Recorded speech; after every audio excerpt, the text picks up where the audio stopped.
Desde hace un par de meses, algunos peregrinos iniciaron su larga caminata desde lugares tan lejanos como Chiapas, Oaxaca, el norte de México, e incluso algunos extranjeros, aunque viajando en transporte debido a la lejanía del terreno, llegaron desde toda Latinoamérica a visitar el Tepeyac, el santuario de la Virgen María, por otro nombre, la Emperatriz de América o la Madre de América. ¿Qué tal? ¿Cómo se encuentran, amigos de YouTube? El tema de hoy es uno de los más polémicos en cuanto a los supuestos símbolos de la mexicanidad, la conquista española y por sobre todo la conquista espiritual de América, tema entre debates y ateos e incluso entre aquellos que simplemente se mofan de las creencias arraigadas a lo largo de los siglos en buena parte de la población. La historia de las apariciones y milagros concebidos por la Virgen de Guadalupe a grandes rasgos nos habla de la primera aparición en la actual Sierra de Guadalupe al natural de Cuautitlán, Juan Diego, a quien le pide que vaya con el obispo de México, Juan de Zumárraga, y abogue con él la construcción de un nuevo templo en su honor. Fray Juan de Zumárraga era un hombre conocido por ser bastante severo y escéptico a buena parte de las creencias de los naturales,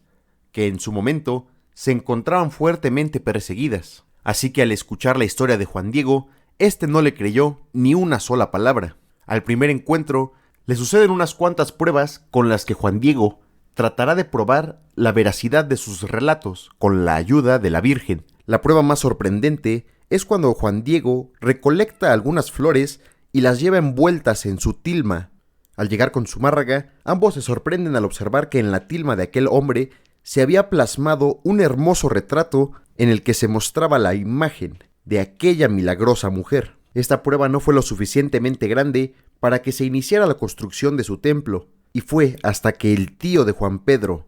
de nombre Juan Bernardino, cae enfermo de viruela, que la Virgen le concede otro milagro. Aparece ante Juan Bernardino y le cura de su enfermedad. A este hombre también le habría de revelar su nombre. Ella era la Señora de Guadalupe. Luego de relatar lo acontecido a Juan de Zumárraga, es que iniciaría la construcción de su templo. Esta historia bastante resumida de lo que narra el texto nombrado en náhuatl Nican Mopogua, por su traducción, aquí se cuenta, fue publicado por primera vez por el teólogo Miguel Sánchez,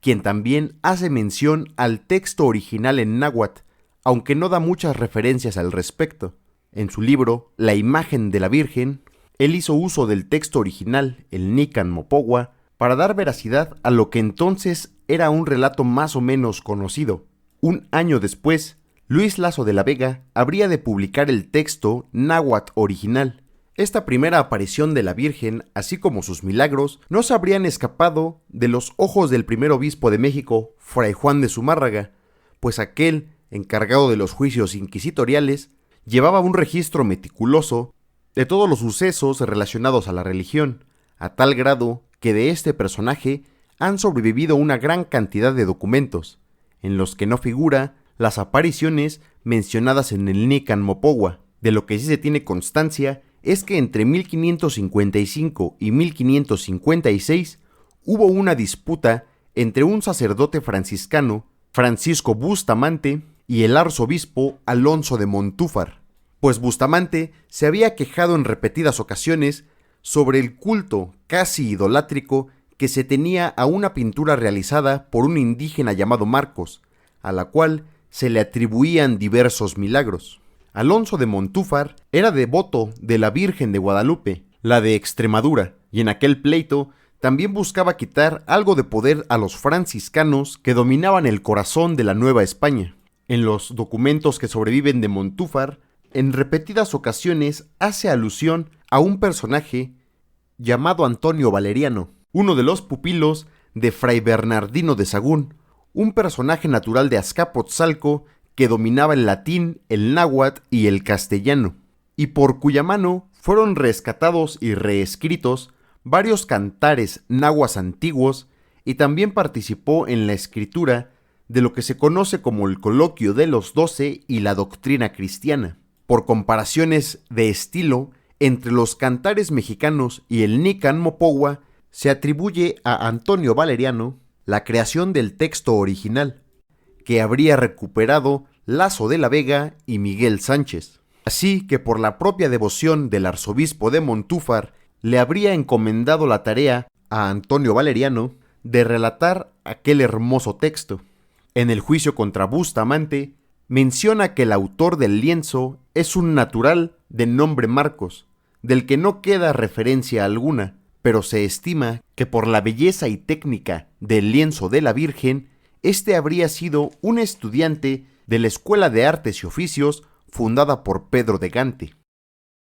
Tanto la creación del lienzo como del Nican Mopogua entre 1555 y 1556, sucede una gran inundación en la Ciudad de México y son llamados para la reconstrucción un montón de indígenas que venían con el pretexto del tequio, es decir, mano de obra semiesclava, apenas remunerada, y con motivo de la inauguración o reapertura de algunos templos, caminos y demás, el Nican Mopogua debió ser escenificado.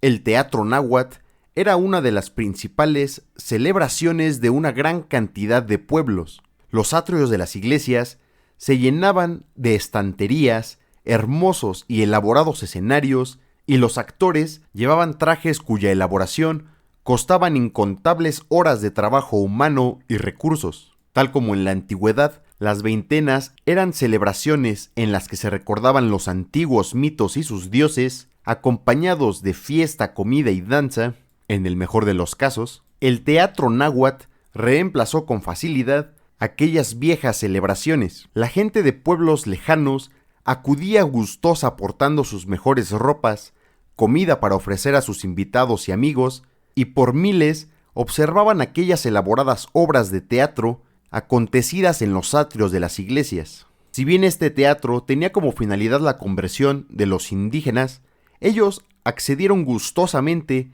a elaborar las obras, los escenarios, los trajes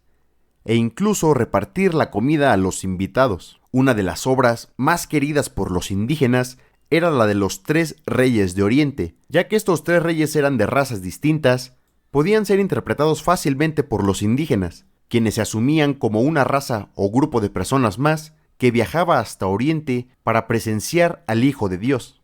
Así que la historia contenida en el Nican Mopogua debió ser interpretada de la misma forma, dentro de una gran fiesta, en alguna iglesia, y como entretenimiento para la gran masa laboral de trabajadores que acudían a la reconstrucción de la ciudad y sus albarradones. Si bien lo descrito hasta el momento concuerda con el uso que se hacía del teatro náhuatl o teatro indígena, aún no termina de cerrarme por qué Antonio Valeriano, un destacado discípulo de un eminente franciscano como Bernardino de Sahagún, habría decidido trabajar junto al arzobispo Montúfar, quien para estas fechas peleaba algunas de las propiedades de los franciscanos. Sobre el nombre de la Virgen, Guadalupe, existen principalmente 2 teorías. Una, que sea simplemente el nombre de la Virgen de Extremadura o que haya sido un vocablo corrupto náhuatl. Pero ninguna de estas teorías ofrece una explicación satisfactoria a su nombre. Lo más probable es que la Virgen de Extremadura,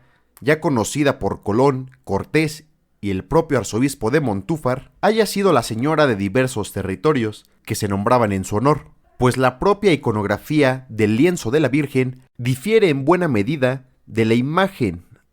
de su contraparte en Extremadura, y ya para entonces existía una amplia tradición en la que se plasmaba a estas vírgenes sobre la luna con un halo solar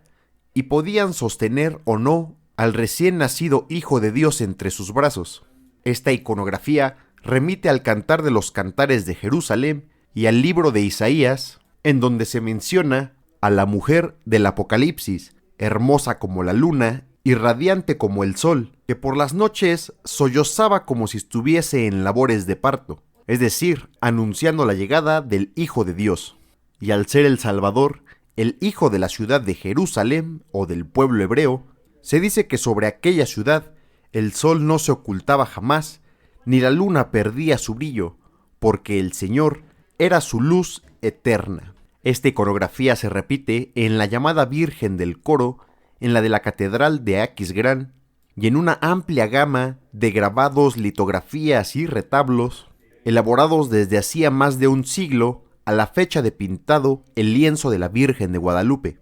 Marcos, el pintor del lienzo, debió de inspirarse de aquellas pinturas para dar origen a su composición. Para dotar de mayor sacralidad a la Virgen, no se la representó con el niño entre sus brazos, y se optó por dibujarla con tez morena, a semejanza del pueblo a quien vendría a representar.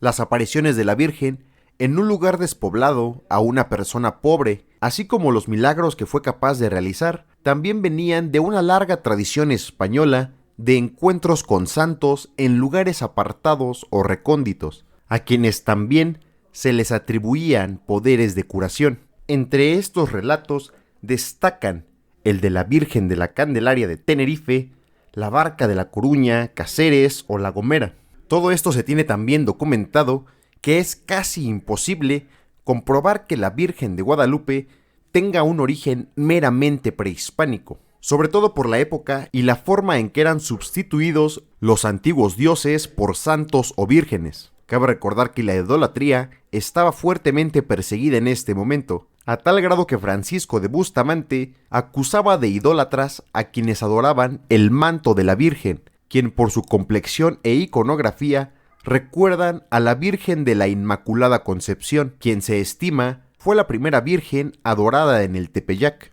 Y este tipo de interpretaciones que tratan de buscar un origen prehispánico a los supuestos símbolos de la mexicanidad provienen ya del México independiente, en donde los teóricos del Estado buscaban dar sustento a la historia del Estado-nación, acusando a los españoles de los problemas que padecía entonces la emergente nación, mientras se buscaba recuperar algunos de los símbolos creados durante el virreinato para dotar de identidad propia a los futuros ciudadanos. Así Miguel Hidalgo llevó el estandarte de la Virgen como una bandera para la liberación del yugo, y durante los 3 últimos siglos de historia mexicana no han dejado de producirse literatura, obras de teatro y otras representaciones sobre la historia de las apariciones que presenció Juan Diego, y gran parte de la devoción y fanatismo que pueden presentar algunos creyentes actuales se debe a las ideas difundidas por el Estado-nación,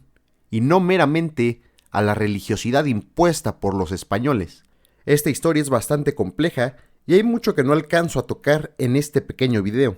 pero lo cierto es que una imagen tan poderosa como la de la Virgen de Guadalupe ha sido usada y adaptada por diversos personajes a sus propios intereses, ya fuera por el arzobispo Montúfar, por los jesuitas que echaron mano de aquellas apariciones y difundieron ampliamente su culto, o bien por el Estado-nación que utilizó aquellas apariciones milagrosas para dar una supuesta identidad a un amplio grupo de gente que poco o nada tenían en común. Aprovecho esta oportunidad para dirigirme a los devotos